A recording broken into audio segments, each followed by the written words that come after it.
नमस्कार फ्रेंड्स, मैं साहिल सिंह सूर्यवंशी और मेरे साथ में आप देख रहे हैं दद्दा अजीत सिंह और आप चैनल देख रहे हैं दद्दा की खरी खरी।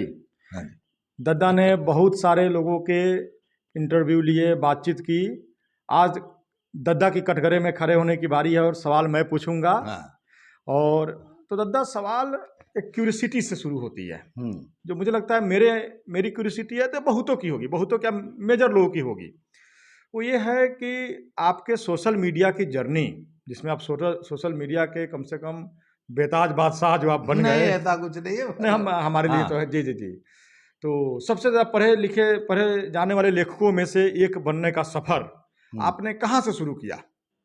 वो स्टार्टिंग से आप हमें बताएं। ये आप लीजिए। देखिए,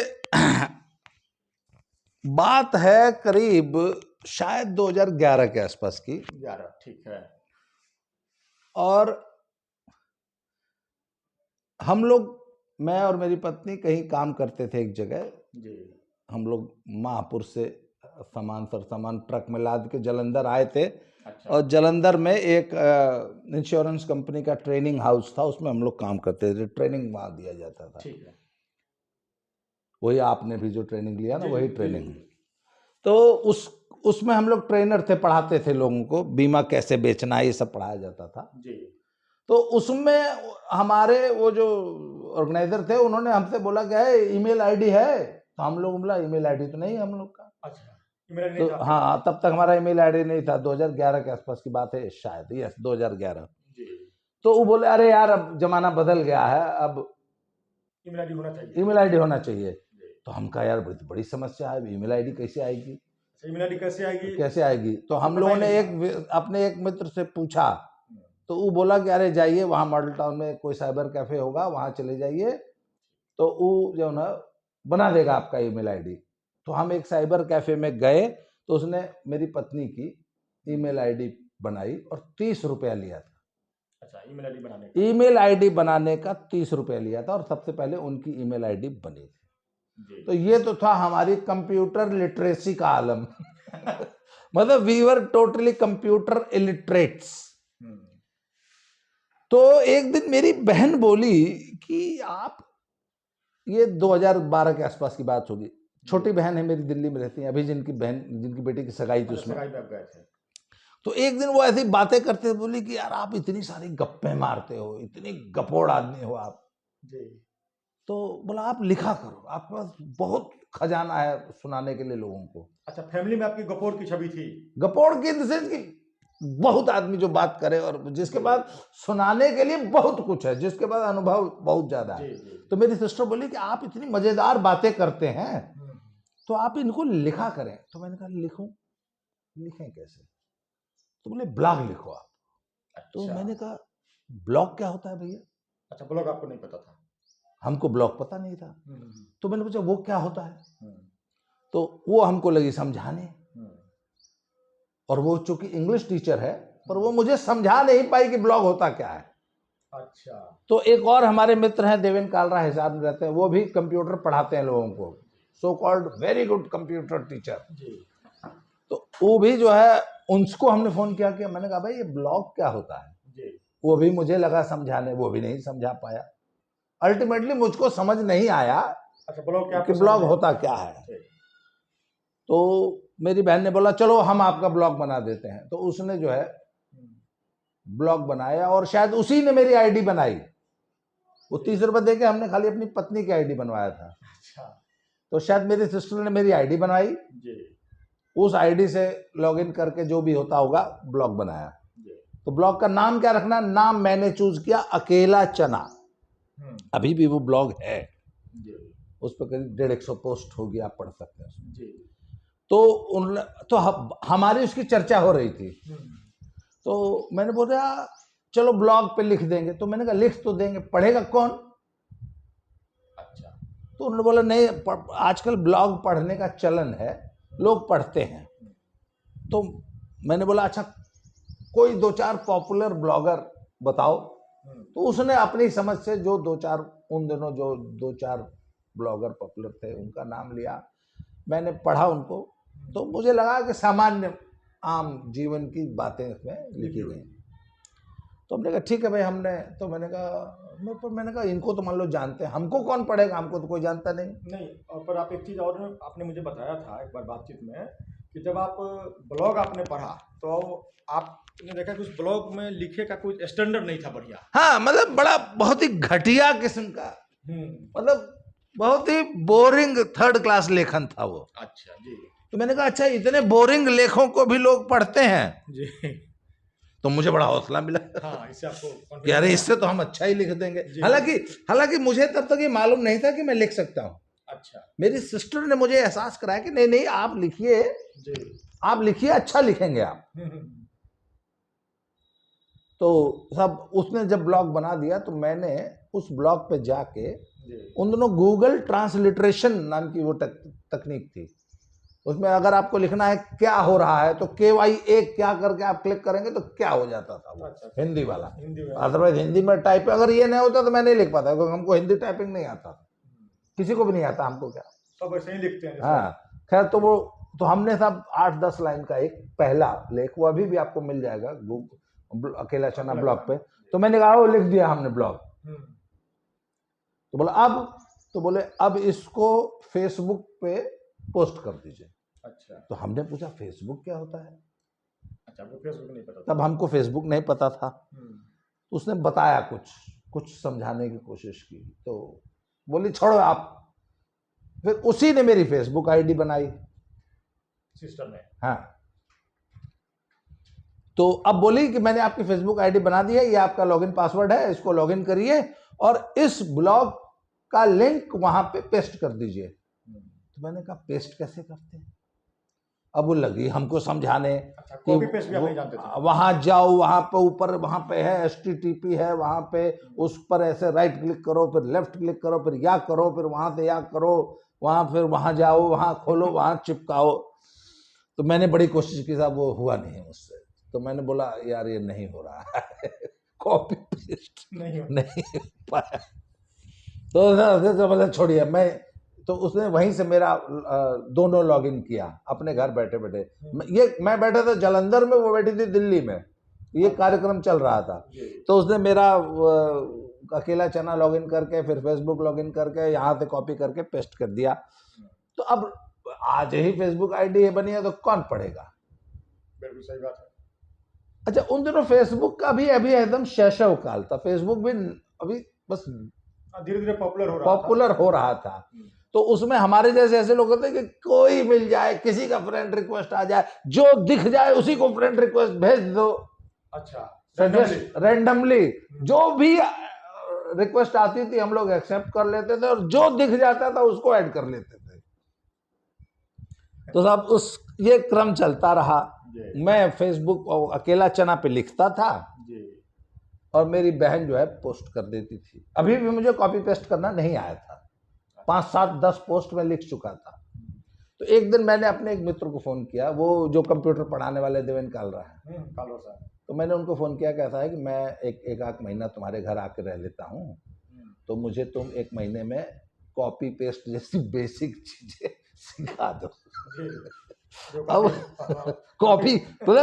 कॉपी पेस्ट करना कैसे होता है कंप्यूटर पे, ये सीखने के लिए मैं 1 महीना की कोचिंग लेने को तैयार था। तो वो तैयार नहीं हुआ, मतलब ऐसा नमक हराम दोस्त, और हंसा भी मतलब मेरा मजाक भी उड़ाया। और मैंने कहा बताओ, मैंने इतनी छोटी सी चीज मांगी इससे कि तुम मुझे कॉपी पेस्ट करना सिखा दो 1 महीने में, और ये मतलब 1 महीना मुझे इतनी भी ट्यूशन नहीं दे पाया। खैर साहब, फिर बाद में मुझे जब मैंने सीख लिया कॉपी पेस्ट करना, फिर मुझे समझ में आया कि ये कितनी आसान चीज थी, और उससे मैं 1 महीना जो है, इसीलिए उन्होंने हंसा होगा, इसीलिए हंसे वो। क्या साहब, अब साहब हमको कॉपी पेस्ट करना आ गया, और बेसिक ऑपरेशंस कंप्यूटर के, उन दिनों हमारे पास डेस्कटॉप होता था, तो डेस्कटॉप पे हमको बेसिक ऑपरेशंस आ गए।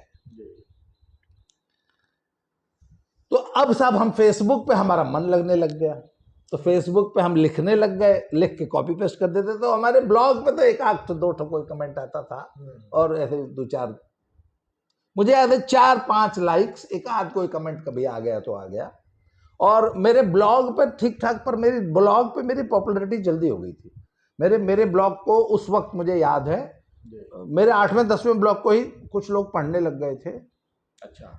और उस पर भी कमेंट्स मेरे आने लग गए थे, व्यूज भी आते थे उन दिनों, मुझे याद नहीं है, वहाँ 150 व्यूज आने लग गए थे। अच्छा, वहाँ 150 आ रहे थे, वहाँ ब्लॉग पे आ रहे थे। ब्लॉग पे आ रहे थे। और शायद वो सारा ट्रैफिक शायद यूट्यूब से ही जा रहा था। अच्छा, ये भी है। तो तो फेसबुक से, यूट्यूब तो खैर उन दोनों, फेसबुक से यूट्यूब तो उन दिनों मुझे याद है, उन दिनों यूट्यूब भी था, पर यूट्यूब में मात्र 10-20 सेकंड की क्लिपिंग्स होती थी, बहुत ज्यादा 1 मिनट की हो गई, 1-1.5 मिनट तक की ही क्लिपिंग थी यूट्यूब पे उन दिनों। फेसबुक से ट्रैफिक आने लग गया। अब फेसबुक पे हम और लोगों को भी पढ़ने लग गए। तो ये वो समय था साहब, 2012 की बात है ये। 2012 में ना फेसबुक पे वामपंथियों का कब्जा था, वो तगड़ा वाला कब्जा। अच्छा, और वामपंथी लिखते थे और वामपंथी ही उस पे कमेंट करते थे, वाह वाह करते थे, या जो भी था, जो भी इंटरेक्शन होता था। तो उसमें हम लोग भी घुस के पढ़ने लग गए और हम लोग कमेंट करने लग गए अब वामपंथियों पे। और वहां घोषित वामपंथी, एक बहुत बड़ा वामपंथी था, उसका नाम था समर अनार्य, वो एक गोरखपुर का बाभन है। अच्छा। 1 नंबर का ढोंगी।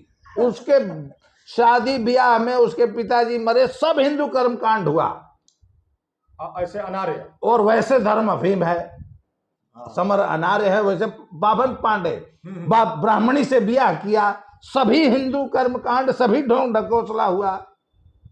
मतलब ये सब इतने बड़े दोगले हैं, मतलब 2 रूप जीने वाले। हाँ, कि वैसे वैचारिक रूप से विरोध करेंगे पर शुद्ध कर्म कांडी ब्राह्मण अंदर से। खैर उसकी बात में करेंगे। तो ये समर अनार्य का एक गैंग था। अच्छा। मतलब बहुत बड़ा माफिया था ये फेसबुक का, समर अनार्य। ठीक है। तो ये समर अनार्य वाले गैंग में हम लोग घुस के इनके कमेंट पढ़ा करते थे, और बीच में एक आध ठो कमेंट हम लोग छोड़ दिया करते थे। वो हवा वाले कमेंट नहीं ना? ना, हम लोग तो आलोचना कर साला ऐसे कैसे कोई भी ये लोग लिखते थे, तो हम लोग उसमें विरोध जताने के लिए घुसे पिले पड़े रहते थे। तो अब करते करते फेसबुक पे एक कांड हो गया। कांड ये हो गया कि निर्भया कांड, दिल्ली में हुआ निर्भया कांड। तो निर्भया कांड ने तो बहुत बड़ा बवाल मचाया था देश में। तो ये सब जितने वामपंथी थे, ये सब जो है कैंडल मार्च, याम मार्च, वो मार्च, बड़ा बवाल था दिल्ली में सड़कों पे। जी। तो एक दिन ये सभी वामपंथ, बड़ा आप लोग मुझे बड़ा मजेदार किस्सा है। तो निर्भया कांड को हुए अभी 4-5 दिन हुआ था। तो इस सब जितने वामपंथी थे सब इंडिया गेट पे कैंडल मार्च निकाले। तो अब कैंडल मार्च मतलब अंधेरा होने पर कैंडल मार्च निकलेगा, तो 6-7 बजे वहां इकट्ठे हुए, कैंडल वेंडल मार्च निकाले, तो 7 से 8 एक घंटा कैंडल मार्च हुआ। तो कैंडल मार्च करके फिर वामपंथी का तो सब, उसको तो खाली थूक से मुष्टि जिलाना है। मुझे अच्छे से याद है कि मैं कैंडल उस समय कैंडल मार्च हो। अच्छा, उस कैंडल मार्च में कैंडल बेचते थे। कोई कुछ भी कांड पे कैंडल मार्च हो, मैं कैंडल बेचने जाता था। अच्छा, कैंडल आप भी कुछ बेचे छोड़े नहीं है। तो उसको दोनों काम हो जाता था ना। हाँ जी, हाँ, तो आप बता रहे थे। तो कैंडल मार्च निकला, तो ये वामपंथियों का गिरोह वहां से कैंडल मार्च में कैंडल जला के खुर्शीद आलम नाम, खुर्शीद समथिंग टाइप, खुर्शीद नाम था उसका, खुर्शीद के घर आए सब। तो अब तो कैंडल मार्च हो गया, सब समाज सेवा और समाज क्रांति सब हो गई। अब असली वामपंथ का, अब असली वामपंथी क्रांति उसके फ्लैट पे होने लगी। तो वहां पे दारू की बड़ी बड़ी बोतलें और बुर्जुआ और कौन, चे गुवेरा और फिदेल कास्ट्रो और कार्ल मार्क्स पे चर्चाएं होने लग गई और दारू चलने लग गई। तो वहां पे वामपंथ कामरेडनिया और कामरेड मिल के सब क्रांति कर रहे थे उसके फ्लैट पे। तो 9 बजे क्रांति जो है और उग्र रूप धारण कर लेती है। 10 बजते बजते एकदम 11 बजते बजते एकदम रक्त रंजित क्रांति हो गई। अच्छा, कामरेड सब पी के लुढ़क गए, मतलब लुढ़कने वाली स्थिति में आ गए। तो उसी में कोई कामरेडनी थी नॉर्थ ईस्ट की, वो कामरेडनी के बारे में यह तय था कि वो 1 बोतल पूरी नीट पी जाती थी। अच्छा। अकेले। इस लेवल के कामरेड सब उस खुर्शीद के घर में इकट्ठा थे उस रात। 7-8-10 थोड़ा रहे होंगे। तो सब 10-11 बजे तक तमाम क्रांति हुई। उसके बाद अब 12 बजे तो अपना अपना घर जाएगा ना सब, तो जो भी खाना पीना हुआ खा पी के सब, तो जब वापस जाने की बेला आई तो पता लगा वो जो नॉर्थ ईस्ट वाली कामरेडनी थी वो इतना ज्यादा दारू पी ली थी कि उल्टी उल्टी करना और उलटना, सो गया, पड़ गई, खड़े होने की स्थिति में नहीं थी। तो सब बोले कि अरे भैया अब सब लोग तो घर जाएगा, ये कामरेडनी, तो बोले इस कामरेडनी को इसी फ्लैट में खुर्शीद अकेला रहता था, खुर्शीद के ही घर में वो सो गई, क्योंकि जाने की अवस्था में नहीं थी, वो दारू पी के एकदम उलट गई थी एकदम। तो सब लोग अपने अपने घर चला गया, खुर्शीद और वो कामरेडनी। और रात में खुर्शीद ने उस कामरेडनी के साथ क्रांति कर दिया। अच्छा। अब कामरेडनी एकदम बेसुध थी, नशे में, और सिर्फ बेसुध नहीं थी, उल्टी कर रही थी, और जहां सोई थी, ऐसा अगले दिन पता चला, अगले दिन क्या 4 दिन बाद जब ओपन पब्लिक डोमेन में ये बातें सब आई कि वो उल्टी करके वहीं सो गई थी, और बेड पर तकिया पे उसके देह पे पूरी उल्टी सब सना हुआ था। और उस अवस्था में, उस बेहोशी की अवस्था में, भाई आदमी दारू पी के उल्टी कर रहा है तो इसका मतलब एकदम नीम बेहोश है। साहब खुर्शीद ने उस लड़की के साथ क्रांति कर दिया। अच्छा, रेवोल्यूशन हो गया मतलब। और ये लोग निर्भया के यहाँ गलत होने के विरोध करके, निर्भया के पक्ष में खड़े होकर कैंडल जलाकर आए थे और रात में क्रांति कर दिया, खुद वही कर रहे थे आगे। अच्छा, खुर्शीद को छोटा मोटा वामपंथी नहीं था, वो खलीफा था, बहुत बड़ा। अच्छा, बड़ा पोस्ट होल्डर, मतलब जिसका होल्ड होता है, मतलब समर अनार जैसे उसके चेले थे। अच्छा, समर अनार जैसे बड़े वामपंथी उसके चेले थे। हाँ, मतलब वो हायरार्की में बड़ा ऊंचा क्रांतिकारी था। तो सब जब अब अगले दिन सुबह लड़की सो के उठी तो उसने हाथ लगाया, साला चिपचिपा है तो उसको कुछ कुछ याद आया कि अरे साला ये तो रात में हमारे साथ क्रांति हो गई है। तो उसने देखा कि साला हम तो उल्टी में सने हुए हैं, तकिए पे उल्टी है, वॉमिटिंग सब था। खैर नहाई धोई, अपना चद्दर फद्दर साफ की, उसके बाद उसने शायद खुर्शीद से कन्फ्रंट किया कि नहीं किया, या खुर्शीद शायद सुबह फ्लैट में था या नहीं था, ये सब पता नहीं है हमें। खैर उसने अपनी एक सहेली को बताया कि यार हमारे साथ तो खुर्शीद सर ने क्रांति कर दिया। तो लड़की अब 2 कामरेडनियाँ इकट्ठी हुई, 2 से तीसरी तक गई, तीसरी से चौथी तक गई, तो क्रांति हुई। क्या क्रांति हुई? ऐसे कैसे क्रांति हो जाएगी, अरे ऐसे कैसे कर दिया, नो मीन्स नो, परमिशन ले भाई नहीं किया क्रांति तुम। मैं तो बोला मैं तो बेसुध सोई थी, हमको तो पता ही नहीं चला क्रांति हो गई, हमको तो सुबह पता लगा जब हम देखा चिपचिपा है सब। तो साहब ये बात जब लड़कियों से होते होते कुछ बड़े सीनियर वामपंथियों तक गई कि सर अपने गैंग में अपने ही लड़कियों के साथ क्रांति हो गई और हम लोग निर्भया पे कैंडल जला रहे हैं। जो छोटे स्तर के कामरेड होंगे उन्होंने, हाँ, कामरेडनियों ने अपने बड़े कामरेडों को बोला। तो अब जब कामरेडों को पता लगा कि हमारे एक सीनियर बड़े कामरेड ने छोटी कामरेडनी के साथ क्रांति कर दिया है, खुर्शीद साहब ने, नॉर्थ ईस्ट वाली लड़की के साथ, नॉर्थ ईस्ट, तो बड़े जो कामरेड थे उसमें एक आशुतोष सर थे, वो बहुत बड़े वामपंथी थे और दिल्ली यूनिवर्सिटी में लेक्चरर थे। अब दिल्ली यूनिवर्सिटी का और जेएनयू का लेक्चरर तो बड़ा वामपंथी होता है ना। हाँ बिल्कुल, प्रोफेसर साहब। तो जब प्रोफेसर साहब फेसबुक के स्टार थे, उनसे हमारी एक और वो थी कि जब मेरे को 5 लाइक मिलता था तो प्रोफेसर आशुतोष की वॉल पे 100 लाइक होता था। और हम लोग बड़ी प्रोफेसर साहब की वॉल को बड़ी हसरत से देखते कि अरे यार कितना, अरे इनको 100 लाइक आता है यार फेसबुक पे, हम लोग 2 लाइक 3 लाइक। और समय 100 लाइक आना बड़ी बात नहीं थी। खैर वो नया था फेसबुक, 100 लाइक वाकई 100 लाइक्स वो था बेंचमार्क, जैसे 100 करोड़ की मूवी। हाँ, जैसे 100 करोड़ की मूवी, जैसे 100 लाइक फेसबुक पे 2012 में। तो जब प्रोफेसर आशुतोष तक जब बात पहुंची तो प्रोफेसर आशुतोष ने यह एक्शन लेने के बजाय ऐसे कैसे क्रांति हो गया कामरेडनी के साथ, प्रोफेसर आशुतोष ने सबसे पहले तो ये चिंता जताई कि पिल्स ली हो ना, प्रेग्नेंट नहीं ना हो जाओगी। अच्छा, मतलब उनके लिए आश्चर्य का विषय क्रांति हुई, ये आश्चर्य नहीं हुई। अच्छा, प्रिकॉशन है कि नहीं। हाँ, तो उनको ये चिंता थी कि कामरेड ने कहीं एक नया कामरेड पैदा। अब लड़कियां इस पे भी भड़की कि आप इसे हमारी चिंता मत करिए, हम प्रिकॉशन ली कि नहीं ली, उसने कॉन्डोम लगाया कि नहीं लगाया। आप ये बताइए साला क्रांति बेहोशी अवस्था में क्रांति किया गया। हाँ, और वो भी कैंडल जला के और उसी सब्जेक्ट पे विरोध करके आए थे। कैंडल जला के क्रांति हुई। तो अब क्या हुआ कि अपने ही गैंग के लोगों के साथ। हाँ, तो अब ये बात थोड़ी थोड़ी खुलने लग गई और कुछ छोटे कामरेड, समर एनआर जैसे कामरेड, वहां दो फाड़ हो गई क्रांति, और कुछ लोग जो है आशुतोष की आलोचना करने लगे और खुर्शीद के खिलाफ हो गए। और खुर्शीद के खिलाफ होने वालों में समर एनआर भी थे। अच्छा, खिलाफ वाले में। हाँ, और बाकायदा विरोध होने लग गया, कुछ कुछ फेसबुक पे भी लिखा जाने लग गया। तब तक वो कामरेडनी पता नहीं कैसे वो मधुकेश्वर के चक्कर में फंस गई। वहां तक पता नहीं कैसे बात पहुंची, पत्रकार या कोई ले गया, या एक जहरीला तपन था शायद, एक बनारस का एक लड़का, वो कामरेडों के नाम भूल गया। अपने कामरेड सब तो बिला गए ना, हम लोग का तो कब्जा हो गया फेसबुक पे, बिल्कुल तो बात ही नहीं है। तो जहरीला तपन नाम का एक कामरेड था बनारस का, शायद वो ले गया या कैसे भी करके ये पहुंच गई मधुकेश्वर तक स्टोरी। और मधुकेश्वर ने ऑन कैमरा उस लड़की का बयान ले लिया। नहीं, उसके पहले शायद एफआईआर भी हो गया। नहीं, एफआईआर नहीं हुआ, पहले मधुकेश्वर तक पहुंची। अच्छा, उन्होंने उसको रिकॉर्ड कर लिया और मधुकेश्वर ने उस लड़की का बयान वीडियो रिकॉर्ड कर लिया।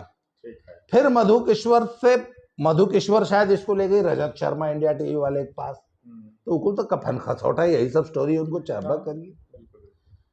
वहां से करते करते शायद उसी दौरान एफआईआर हो गई, या ये मामला टीवी पे उछल गया और पब्लिक डोमेन में आ गया, और शायद एफआईआर हो गई। यस, एफआईआर भी हो गई, दिल्ली पुलिस तक बात पहुंच गई।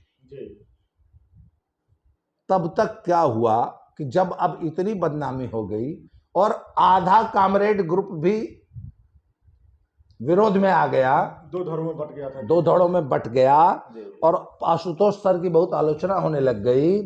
तो इस चक्कर में खुर्शीदवा जो है 5 माले के अपने फ्लैट से कूद गया, बाय एयर फ्लाइट लिया और फिर के बल क्रैश लैंड कर गया और मर गया। मतलब खुर्शीदवा क्रैश लैंडिंग हो गया। हाँ, खुदकुशी कर लिया। अब खुदकुशी करते ही अचानक स्टोरी पलट गई। अब मधुकेश्वर भी गायब, रजत शर्मा भी गायब, साला खुदकुशी किया है, अबैटमेंट टू सुसाइड का केस लग गया। और जो न्यूज प्राइम टाइम में थी वो किसी भी टाइम से गायब हो गई, एकदम गायब, अचानक रातों रात वो न्यूज गायब। और जितने वामपंथी अब तक खुर्शीदवा को गरिया रहे थे, वो सब लगे पुक्का फाड़ के भौकार के रोने।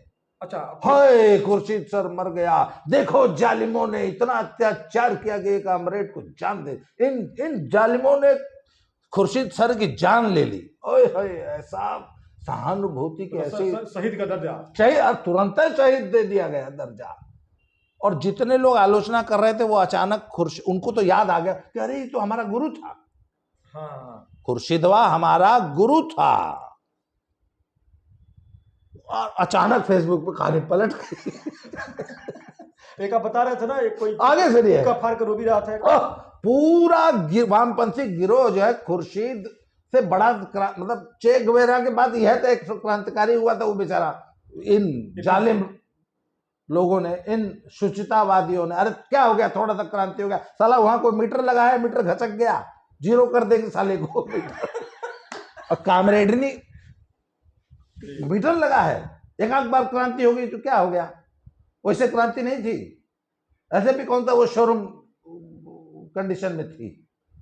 हाँ? जहां 500 किलोमीटर चली 501 चल गई। नहीं, और आपने बताया ना कि मुद्दे की बात ये थी कि परमिशन कहाँ लिया। वो तो कामरेडनी का विषय है ना, कामरेड का है। अरे तो क्या हुआ, जो गाड़ी 500 किलोमीटर चली वो 501 किलोमीटर चल गई तो क्या फर्क पड़ गया। ये तर्क ये हो गया अचानक ना। तो फेसबुक पे साहब खुर्शीद के पक्ष में जो है, और जो प्रोफेसर साहब थे उनसे शायद बीच में हुआ था, वो तो कह रहे छोड़ो यार, खुर्शीदवा माफी मांग लेगा, बीच बचाव कर दो। कहा ये, तब तो वामपंथी आपस में ही लड़ रहे थे, नहीं आपस में ही सल्टा देते इस मैटर को। पता नहीं कैसे वो शायद जहरीला तपन या कौन इनको ले गया मधुकिशोर के पास, मधुकिशोर ले गई, वहां से कहानी बिगड़ गई, वहां से कहानी पब्लिक डोमेन में आ गई। अब हम लोग का क्या रोल था इसमें कि वामपंथी घर में झगड़ा हो रहा है और हम राइट विंगर 2 4 5 10 लोग मेरे जैसे, जी और हम लोग खिड़की से मतलब झांक रहे थे कि सब वामपंथी जो क्रांति कर रहे हैं। अच्छा, अभी कमेंट कुछ नहीं कर रहे अरे थोड़ा थोड़ा कमेंट कर रहे थे। अच्छा, पर देख के मजे ले पर हम लोग जो है वामपंथी लड़ाई का मजा ले रहे थे राइट विंग। अब उस राइट विंग में अब जब फिर उसके बाद हुआ कि साहब जेएनयू में या पता नहीं कहाँ पे किसी वामपंथी गढ़ में खुर्शीद सर की श्रद्धांजलि सभा होगी। अच्छा, ऐसा प्लानिंग होने लगा, हो गया, डिक्लेयर हो गई सभा शायद। अब उस पे हम कूद गए। अच्छा, अब आप आए। और उन दिनों फेसबुक पे गरियाना अलाउड था, चाहे जैसे गरियाओ। अभी तो हम लोग कूट भाषा में गरियाते हैं ना। उस समय फेसबुक पे अब तो आईडी ब्लॉक भी नहीं होती थी। हाँ, आईडी ब्लॉक नहीं होती थी, इतना एआई भी नहीं था। और आपका असली फॉलो उसी समय था। हाँ, तब तो हम लोग सीधे राहुल जी लिखते, अब तो राहुल जी लिखते हैं, तब राहुल सीधे लिखते थे। जी का मतलब लिख देते थे। जी के मतलब लिख देते थे, बी वाले नहीं लिखते थे जी, असली वाले बताते थे। तो अब हम कूद पड़े तो हरी ऐसे। अब खुर्शीदवा शहीद हो गया, अब ओकर श्रद्धांजलि सभा हुई तो बोलो पूरा गरिया के कह रहे साला अगर खुर्शीद का श्रद्धांजलि सभा होगा तो राम सिंह का क्यों नहीं होगा। हम साला आज से राम सिंह को भी शहीद कहूंगा। राम सिंह कौन? निर्भया के जो 4 रेपिस्ट थे उसमें एक राम सिंह था, उसने तिहाड़ जेल में खुदकुशी कर लिया था। तो मैंने कहा अगर खुर्शीदवा की श्रद्धांजलि सभा होगी तो निर्भया की श्रद्धांजलि सभा क्यों नहीं होगी? राम सिंह निर्भया वाले की। बिल्कुल बिल्कुल सही तर्क है। अब इस पे लगी हमारी उसकी बहस, तो वामपंथी तो मेरे पर टूट पड़े। हाय साला पहलवान है, तुम्हारे खिलाफ एफआईआर कर दूंगा, जा कर दूंगा। हम लोग यहाँ एक आदमी मर गया, हम लोग रो रहा हूँ, तुम साला चैन से रोने नहीं दे रहा। हाँ, तुम साला हम लोग का मजाक उड़ा रहा है। हम तो उसी में हमारा तो मजा भी लेना है, विरोध भी करना है, तो हमको सब हड़काए बहुत। तो और हमारे पक्ष में फिर कूद पड़े 4 ठो राइट विंगर भी, जो राष्ट्रवादी थे। तो वहां पे बहुत कहा, फिर हमको लगा यार सच मुझे पैर कर देगा, हम बल्कि मैं डर भी गया। खैर साहब, तो वहां से क्या हुआ कि मैं वामपंथियों की निगाह में चढ़ गया कि साला एक ही पहलवान है, ही बहुत उत्पात करता है। और कुछ राइट विंगर और बिना बुलाए आप जाते थे। हाँ, बॉल पे तो किसी की घुस जाओ। खैर उन सब ने मुझे ब्लॉक नहीं किया था। और राइट विंगर्स ने भी वहां पे जो पहुंच के राइट विंगर जो राइट विंग मजा लेता था, उनको भी मेरी पहचान हो गई कि एक अजीत सिंह नामक कोई व्यक्ति है जो वामपंथियों के घर में घुस के बहुत जो है उत्पात करता है। तब ये इस तरह का धीरे धीरे फेसबुक पे जो है हमारी राइट विंग के बीच में थोड़ी थोड़ी पहचान बनने लगी। अच्छा गद्दार, एक बीच में मैं बताना चाहूँगा कि मुझे लगता है शायद एक एपिसोड में हो नहीं पाएगा, तो बीच में अगर कहीं बंद हो जाए तो अगला एपिसोड चालू रहेगा। अगला एपिसोड चालू करेंगे। हाँ जी। तो साहब बड़ी लंबी कहानी है सर। इसका 10 एपिसोड बनेगा। जी। तो अब क्या हुआ कि मैंने ब्लॉग के अलावा फेसबुक पे भी कुछ लिखना शुरू कर दिया। ठीक है। तो पर अभी भाई हमारा तो शैशव काल था ना, फेसबुक का भी शैशव काल था, हमारा भी शैशव काल था। तो 3 लाइक 5 लाइक 2 कमेंट ये स्थिति थी। और धीरे धीरे 10 12 15 लाइक तक बात आई थी 1 साल में। 1 साल हो गया था मुझे, 1 साल नहीं 7 महीना हो गया था फेसबुक चलाते हुए। और मुझे मतलब 10 12 15 लाइक मिलने लग गया था। इसका मतलब 15 लाइक मिलने का मतलब है 100-200 लोग पढ़ने लगे थे। तो उसी बीच हमसे एक सीनियर फेसबुकिया है, बड़े अच्छे मित्र हैं मेरे भाई पदम सिंह जी, PADM पदम सिंह उनकी फेसबुक पर आईडी, आप भी शायद फॉलोअर होंगे उनका पक्का। तो पदम सिंह जी ने एक पोस्ट लिखा कि फेसबुक के मेरे पसंदीदा लेखक। तो उन्होंने अलग अलग कैटेगरी बनाई थी कि आध्यात्मिक लेखन ये, सामाजिक लेखन में ये लोग, राजनैतिक लेखन में ये राइटर हैं। नया कॉलम भी था उसमें उन्होंने एक नया वो लिखा कि चुटीला लेखन है, क्योंकि मेरे लेखन में व्यंग इत्यादि बड़ा मतलब बड़ा भीषण कटाक्ष व्यंग और मजेदार लेखन, कुछ थोड़ा मोड़ा मतलब गाली फक्कड़ भी। तो उन्होंने एक उसमें एक कैटेगरी लिख दिया कि भाई चुटीला लेखन। तो अजीत सिंह, तो उन दिनों मेरा नाम था अजीत सिंह, फेसबुकिया नाम था अजीत सिंह करप्ट। और करप्ट की ये कहानी है कि करप्ट की ये कहानी कि अरविंद केजरीवाल जी जो हैं केजरीवाल ही बोलिए। हाँ केजरीवाल, असली नाम उनका अरविंद बहुत नहीं, केजरीवाल ही बोलिए, कोई तो बात अरविंद बीवाल जी जो है, जी। उन दिनों इन्होंने नया नया आम आदमी पार्टी बनाई थी, और ये एक दिन खड़े होके, पहले शुरू में मैं अरविंद केजरीवाल को फॉलोअर था कि भाई ईमानदार आदमी है, जी, जी। राजनीति बदलने अन्ना आया आंदोलन के टाइम है। पे। अन्ना आंदोलन के टाइम पे हम लोग भी उसके फॉलोअर थे। जी। हम भी मैंने भी एक दिन मैं भी अन्ना वाली टोपी लगा के प्रदर्शन किया गए थे आप? दिल्ली में भी और जालंधर में भी। ठीक है। जाने जालंधर में मैं और मेरी पत्नी सारा सारा दिन बैठ के अन्ना के फेवर में पोस्टर लगा के लड़कों से इकट्ठा करके चौराहे पे हम लोग सारा सारा दिन काम किए हैं, मैं और मोनिका। जी। खैर साहब, तो जब एक दिन ये लगा, इसने खुद को डिक्लेयर किया कि मैं इस सृष्टि का एकमात्र ईमानदार, तब मैंने इस पर पोस्ट लिखी थी कि वो वाले जो ना, यह धरती के एकमात्र ईमानदार हूँ इनकी। तो मैंने कहा था कि राजा हरिश्चंद्र जब मरे तो उनकी आत्मा बहुत हजारों सालों तक भटकती रही, और जब अरविंद जी पैदा हुए तो शरीर के पृष्ठ भाग से इनके देह में प्रविष्ट हो गई। ये इतने पवित्र आत्मा, एकमात्र सृष्टि, राजा हरिश्चंद्र के बाद सृष्टि का एकमात्र ईमानदार आदमी, सत्यवादी अरविंद भोसड़ीवाल जी। तो इस पे मुझे इतना क्रोध आया, जिसने 30 करप्ट्स की लिस्ट घोषित की, जिसमें पुलिंदा लेकर के आया, जिसमें शीला दीक्षित, हाई कौन, Kalmadi, hi how, Mulayam Singh, high Singh, how Singh के बाद मोदी, अमित शाह, ये सब भी करप्ट इनको डिक्लेयर कर। जब इसने 30 वो लिस्ट घोषित की तो मैंने कहा अरे सर तो वही एक ईमानदार हुआ, अगर तुम साले ईमानदार हो तो हम भी करप्ट। तो इसलिए हमने अपना नाम रख लिया Ajit Singh corrupt. Originally Facebook पे मुझे अजीत सिंह करप्ट के नाम से लोग, तो एक तो करप्ट शब्द से थोड़ा सा लोगों की दृष्टि हुआ कि कौन सा नाम है, ये कौन सा टाइटल है।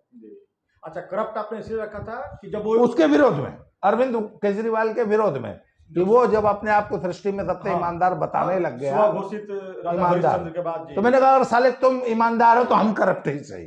जी। तो हमने अपना नाम रख लिया अजीत सिंह करप्ट फेसबुक पे। तो पद्म सिंह ने लिखा कि चुटीला लेखन में मेरे पसंदीदा लेखक अजीत सिंह करप्ट। तब तक हमको कोई नहीं जानता था। एक दिन मैं सो के उठा, अगले दिन रात में लिखे होंगे कभी, तो सो के उठा तो मेरे को 60 फ्रेंड रिक्वेस्ट। अच्छा। तो हमने उन दिनों क्या था कि किसी को भी फ्रेंड रिक्वेस्ट भेज दिया जाता और किसी का भी धड़ल्ले से एक्सेप्ट कर लिया जाता था। तो 60 फ्रेंड रिक्वेस्ट मैंने सुबह सुबह उठ के एक्सेप्ट किया, और उसके बाद लगातार फ्रेंड रिक्वेस्ट आ रही थी। तो मैंने देखा क्या हुआ भैया अचानक ऐसा। तो फिर वो बाद में उस लेख को टैग किया था मुझे, तो मेरे उस लेख पर नजर पड़ी, तो बहुत से लोग ये कौन है, ये कौन है, अजीत सिंह कौन है। तो हमने भी क्या किया, लिस्ट में हमारे अलावा 10 और नाम थे, उसी में वो रुचि शर्मा त्रिवेदी भी थी और बड़े दयानंद पांडे जी भी थे, या ऐसे कई लोग थे। अब तो मैं बहुत उनका नाम भी भूल गया हूँ। तो आपने भी उसमें उन लोगों को, मैंने भी उन लोगों को भी ऐड किया। हाँ, हम भी पढ़े भाई, इतने अच्छे अच्छे लेख। उन तमाम नामों में मुझे एक ही नाम याद है, रुचि शर्मा त्रिवेदी। उन दिनों भी मुझसे बहुत ज्यादा पॉपुलर थी। आज वो she is a wonderful writer. तो फिर मुझे अचानक 100, 200, 300 लोग फेसबुक पे पढ़ने वाले पैदा हो गए, जुड़ गए मुझसे इस पोस्ट की वजह से। और मुझे याद है उसके बाद जब मैंने अगले हफ्ते, एक हफ्ते के अंदर मेरी लाइक्स की संख्या जो है वो 50, 60, 70 तक पहुंच गई थी। अच्छा। रातों रात, मतलब एक हफ्ते के अंदर अंदर जो मुझे 10 से 15 लाइक्स मिलते थे, मुझे याद है 3 महीने में मेरे लाइक्स की संख्या 200-300 पहुंच। वो जो आप हंसत रही निगाहों से प्रोफेसर आशुतोष के जो 100 लाइक्स थे वो हमने हफ्ते भर में डाक दिया था। मतलब और बहुत जल्दी राइट विंग के हिंदी लेखकों में मैं अचानक बहुत ज्यादा पॉपुलर हो गया था इस पद्म सिंह जी के। और 100 लाइक के आसपास में ही मैं आपसे जुड़ा था। हाँ, जब मेरे 100 लाइक थे तब आप मुझसे जुड़े होंगे। तो वहां से सब लेखन यात्रा एक तरह से परवान चढ़ी और लोगों ने पढ़ना शुरू किया, फिर लोगों ने शेयर करना शुरू किया। और फिर तो मुझे याद है कि मुझे अच्छी तरह याद है कि 2012 में जब गोवा अधिवेशन हुआ है और मोदी जी ने अपना कैंडिडेचर मतलब फॉर्मली प्रस्तुत किया है कि मैं बीजेपी उनको मुख्यमंत्री प्रधानमंत्री पद का जब उम्मीदवार घोषित करे, तब तक राइट विंग ने 1.5-2 साल के अंदर पूरा फेसबुक पे कब्जा हम लोगों ने कर लिया था, और वामपंथियों को तो हमने फेसबुक से खदेड़ दिया था। जो कांग्रेसी जो इनका जो वो सिस्टम है, इकोसिस्टम, कांग्रेसी और वामपंथी इकोसिस्टम को हम लोगों ने 2013 का लास्ट आते आते 14 के स्टार्टिंग 14 के मतलब चुनाव से पहले हम लोग फेसबुक पे कब्जा कर चुनाव से 4 महीना पहले बिल्कुल काबिज हो गए थे। और जो उन दोनों जो मोस्ट पॉपुलर राइटर्स में हमारी मेरी गिनती होने लग गई थी। उसके बाद 2014 के बाद तो फिर जब मोदी जी प्रधानमंत्री बन गए तो उसके बाद तो फिर आप जानते हैं उसके आगे की जर्नी। अब इसको तो यहीं हम रोकेंगे, आगे की जर्नी की जो है नहीं अभी हम इस विषय में 10 मिनट और बात कर सकते हैं। अच्छा 45 मिनट कर सकते हैं, हम 45 मिनट बात करेंगे। तो ये जो है जब मोदी जी जब चुनाव जीत गए, ठीक है, और फेसबुक पे जब रिस्ट्रिक्शन आने लगे कि आपकी आईडी फिर बंद होने लगी, आप बताते थे। हाँ, वो हुआ क्या कि भाई उन दिनों फेसबुक का भी शुरुआती दौर था, तो बहुत सख्ती नहीं थी और हम लोग खुल के बहन महतारी करी आते थे। कोई कूट भाषा का इस्तेमाल नहीं होता था, और भाईजान लोग को भी खूब गाली दिया जाता था खुल के लिख करके। हाँ, बिंदास। उसी में तो लोगों ने कहा कि ददवा बहुत गाली देता है, मतलब शांति प्रिय लोगों को भी गाली देता है, सबको, मतलब हम जिसको चाहते थे उसको गरियाते थे। और मतलब फेसबुक पर गाली फक्कड़ का चलन आप ही ने शुरू किया? मैंने शुरू किया, और ऊपर से पहलवान, और मैं अपने बारे में खुल के लिखता था तो सब अरे। और आपके लेखन में जो भदेशपना था ना, फक्कड़पना, भदेशपना, फोर्स, अपने ठेठी अंदाज, अपने बात को फोर्सफुली कहना। मतलब एक बार मुझे याद है, मेरे एक मित्र ने, फेसबुकिया मित्र ने कमेंट किया था कि जब मैं मेरे लेखन की एक खासियत रही कि मैं एक तो बतकही शैली में लिखता हूं। मैं जब लिखता हूं तो कई बार लोग मुझे कमेंट करते हैं कि ऐसा लगता है कि आप हमसे बातें कर रहे हैं या आप हमारे सामने बैठ के हमसे बातें कर रहे हैं। आपके लेखन में जो चीजें बाद में यूट्यूब पे भी आ गई, यूट्यूब पे भी आई, कोई बिना एडिटिंग के आप वीडियो डाल देते हैं जी, तो लोगों ने कहा कि आपकी जो बातचीत बतकही शैली है, तो लोगों ने कहा कि आप इतना गाली फकड़ क्यों देते हैं। तो मैंने कहा देखो भैया, फेसबुक मेरे लिए मित्रों से इंटरेक्ट करने का एक माध्यम है। मैं अपने दोस्तों से बात करता हूं, मैं बतकही शैली में ही लिखता हूं जी। तो एक बात बताइए, 4 मित्र जब आपस में बैठे होते हैं तो कैसे बात करते हैं? आइए भ्राता, रामायण महाभारत वाली हिंदी बोलते हैं कि माता श्री आपके चरणों में प्रणाम, मित्र आप मित्रवर आप कहाँ थे, आपके दर्शन नहीं हुए। ऐसे तो हम हैं, अगर हमारा कोई मित्र 10 दिन कहाँ थे, पहुंचने वाले कहाँ है, डैश करा रहे थे, कहाँ है डैश करवा रहे थे, ये ऐसे ना 4 मित्र आपस में बिप बिप बिप, हाँ 4 मित्र ऐसे ना बिपिया के एक दूसरे से बात करते हैं, है बिप बिप, साला 10 दिन से बिप बिप कर रहे थे तुम, ऐसे ही बात करते हैं। तो क्या उस वक्त हम लड़ रहे होते हैं? या उस वक्त हम एक दूसरे से बदतमीजी कर रहे होते हैं? वो तो क्या? अच्छा, जब मैं अपने एक मित्र को बिप बिप कह के बात करता हूं तो क्या वो नाराज होता है? नहीं, बिल्कुल।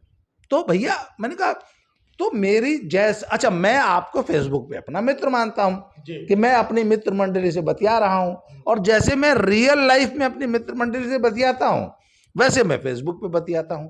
इसलिए अगर मैं आपके साथ उसी शैली में बात कर रहा हूं, इसका मतलब मैं आपको अपना मित्र मानता हूं। अगर आप उसके डिग्री के मित्र नहीं है तो हट जाइए। आप फॉर्मल है तो साइड हो जाइए। फॉर्मल है तो साइड हो जाइए। पर एक और बड़ी मजेदार, लोग कहते हैं ना महिलाएं आपसे नहीं जुड़ेंगे, हम लोग परिवार के साथ पढ़ते हैं, या वो नहीं, ऐसा नहीं है। सच ये है कि मेरे 99% दोस्त मेरी पोस्टों को अपनी पत्नियों को पढ़ के सुनाते हैं। मैं खुद फॉरवर्ड करता हूँ, या उनकी पत्नियां भी मेरी पोस्टों को पढ़ती है, खीखी खीखी करके हंसती है। हाँ, लाइक कमेंट नहीं करती, कमेंट नहीं करती। हाँ, लाइक तो नहीं, लाइक भी नहीं करती है कुछ। अच्छा, जो 2 4 10 लाइक करती है उनको मतलब अरे बहुत ढीढ़ औरत है, देखो दद्दा की। अच्छा, एक महिला ने एक दूसरी महिला से कहा, अरे तुम दद्दा की पोस्ट लाइक की हो? पढ़ो, लाइक मत। हाँ, तो अरे दद्दा की पोस्ट, बोला कुछ नहीं होता। तो मेरी है ऐसी 2 4 महिला मित्र जो कि मेरी पोस्ट सरेआम लाइक कर देती है, या जो मेरी वॉल पे कमेंट भी करती है। इतनी हिम्मती महिलाएं भी है। नहीं तो आमतौर पर जो है, हाँ, तो धीरे धीरे जो है इस तरीके से जो है फेसबुक लेखन की वो बढ़ी। और उसके बाद क्या हुआ कि फेसबुक ने थोड़ी सख्ती करना शुरू किया, कम्युनिटी स्टैंडर्ड्स या कम्युनिटी गाइडलाइंस, आप इस तरह नहीं गरिया सकते। तो धीरे धीरे फिर जो है आईडीज ब्लॉक होने लग गई। तो हमने एक आईडी ब्लॉक हुई, दूसरी बना ली इमीडिएट। हाँ इमीडिएट, और सारी की सारी रीडरशिप इधर से उधर शिफ्ट कर दी 3 दिन में, क्योंकि रीडरशिप को जब नहीं मिलता था हाँ तो वो नई आईडी खोज के पहुंच जाता था। तो हम जैसे मैं था तो मुझे भी आइडिया लग जाता था कि पोस्ट नहीं आ रही है, मैं कहीं जुकरू ने कहीं कर तो नहीं दिया अपना काम, हाँ तो ढूंढो। हाँ अच्छा सिर्फ यही नहीं होता था, जैसे हम लोग ये जानते थे, कमेंट वमेंट करते थे तो पता था ना कि कौन कौन पढ़ता है, तो उसको पूछते थे अरे दादा नहीं दिखाई दे रहे, हाँ तो उसको पता था, अरे तुम्हें नहीं पता अब उधर चले गए हैं। ये दुकानदारी जो है, इस दुकान बंद हो गई है, यह दुकान शिफ्ट होकर पीछे वाली गली में चली गई और सारे ग्राहक उधर शिफ्ट हो गए। हाँ तो एक एक एट अ टाइम मुझे याद है 5-5 आईडी चलती थी। फिर अकल आई 4 आईडी को डीएक्टिवेट कर दो, एक ही आईडी से लिखो। एक बंद हो गई तो दूसरी खोलो, दूसरी बंद हो गई तो तीसरी खोल दो, तीसरी बंद हो गई। एक बार मुझे याद है मेरी 10 दिनों में 4 आईडी ब्लॉक की थी। फिर एक दिन अचानक जुगरू को अकल आई कि अरे साले तो पैरेलल आईडी चलाते हैं, तो एक दिन उसे उठा के सारी आईडी बंद कर दिया, बिल्कुल ब्लॉक कर दिया, जीरो उड़ा दिया। फिर हमको अकल आई कि नहीं भैया एक बार में एक ही आईडी चल पाएगी, इसलिए एक आईडी को टोटली डीएक्टिवेट कर देते हैं तभी दूसरी आईडी चलाते हैं। तो आजकल तो मेरी एक ही आईडी है। फिर पेज बनाया, पेज से लिखने लग गए। अभी भी जब मेन आईडी बंद हो जाती है तो फिर अपनी पत्नी की आईडी से लिखना पड़ता है कई बार। जी ऐसा होता है जी। तो अच्छा अभी 41 में। हाँ तो दादा इसमें इस फेसबुक से फिर आप जब पेज पे गए, फिर आप यूट्यूब का थोड़ा बता दीजिए, यूट्यूब पे आप कैसे आ गए? यूट्यूब का ऐसा था कि बहुत दिनों से मुझे मेरे फ्रेंड्स सजेस्ट करते थे, जैसे निशा मधुलिका जी जो है ना, फेमस यूट्यूबर, निशा मधुलिका सची, हाँ जो कि बहुत ही फेमस इंडिया की यूट्यूबर है और उनका कुकरी का चैनल है। निशा मधुलिका जी। उनके हस्बैंड और उनके बेटे मेरे बड़े अच्छे फेसबुक फ्रेंड्स थे और रियल लाइफ में भी बड़े अच्छे फ्रेंड्स रहे। तो मैं एक बार उनसे मिलने गया था जी। मैथिली शरण गुप्त उनका नाम है। अच्छा। निशा जी के हस्बैंड का नाम मैथिली शरण, उनके कुकरी शो देखते हैं। तो मैथिली सर ने मुझे बोला कि अजी दादा आप जो हो, you are wasting your talent on Facebook, और आपके जैसे व्यक्ति को यूट्यूब पे आना चाहिए, और यूट्यूब एक बहुत बड़ा माध्यम है। ये बात उन्होंने मुझसे 6 साल पहले कही थी, बल्कि और ज्यादा पहले। तो आपने उस टाइम ध्यान नहीं दिया था? मैंने हाँ जी जरूर करेंगे करते और मैं पिछले 5 साल से ये सोच रहा था कि यार ये काम कर लिया जाए, पर फिर एक दिन मैंने YouTube चैनल बना भी लिया और उसमें कुछ पोस्ट नहीं किया, दुनिया भर के मतलब आलस बना। फिर एक बार मैंने चलो हिम्मत करके YouTube पे अपना जो है पोस्ट करना शुरू किया, 4 वीडियो डाला भी। तब तक यही नहीं मालूम था कि थंबनेल भी बनाना होता है। अभी भी मेरे ओरिजिनल जो पहले 4 वीडियो है आप देखेंगे चैनल पे, उस पे थंबनेल नहीं है, बिना थंबनेल के है। तो वो तो जब तब तक अभी 4 ही वीडियो बनाया था कि वहां सुल्तानपुर लोधी में बवाल हो गया। वो भाई लोग जो है तलवार वलवार निकाल के जो है हमारे ऊपर धावा बोल दिए। तो वो धावा में मुझे तो खाली फोन, मुझे भी नहीं, मेरी पत्नी को और मेरे स्कूल में फोन पे गाली देते थे सब, और थोड़ा एक सिक्योरिटी रिस्क हो गया था। उस वजह से फिर मुझे जो है 3-4 महीना जो है डिस्टर्ब होना पड़ा। तो मेरा यूट्यूब चैनल फिर 4 महीना के लिए डिले हो गया। फिर उन दिनों लॉकडाउन जब लग गया तो फिर लॉकडाउन के बाद जो है मैंने सीरियसली यूट्यूब पे वीडियो बनाना शुरू किया। और सीरियसली क्या शुरू में भी ऐसे ही चला, कभी बना दिया कभी नहीं बना दिया। तो मेरे यूट्यूब चैनल को चलते हुए 7-1 महीना हो गया है, जिसमें पिछले 2-3 महीने से तो मैं सीरियसली वीडियोस बना रहा हूँ। और अभी तो ये शुरुआत है, अभी आगे तो अपनी यूट्यूब यात्रा पे हम अगले वीडियो में डिस्कस करेंगे कि और सोशल मीडिया पे। तो आज के लिए शायद इस वीडियो को यही समाप्त किया जाए। लगभग 42 मिनट का ही वीडियो हो गया है। तो अगले वीडियो में सब फिर इसी चर्चा को जारी रखते हुए फिर बात करेंगे। तब तक हम लोग खाना भी खा लिया जाए, आज भूख लगी है। अगले वीडियो में फिर से मिलते हैं, तब तक इसको अपलोड करते हैं। आज के लिए इतना है। Thank you very much. Thank you.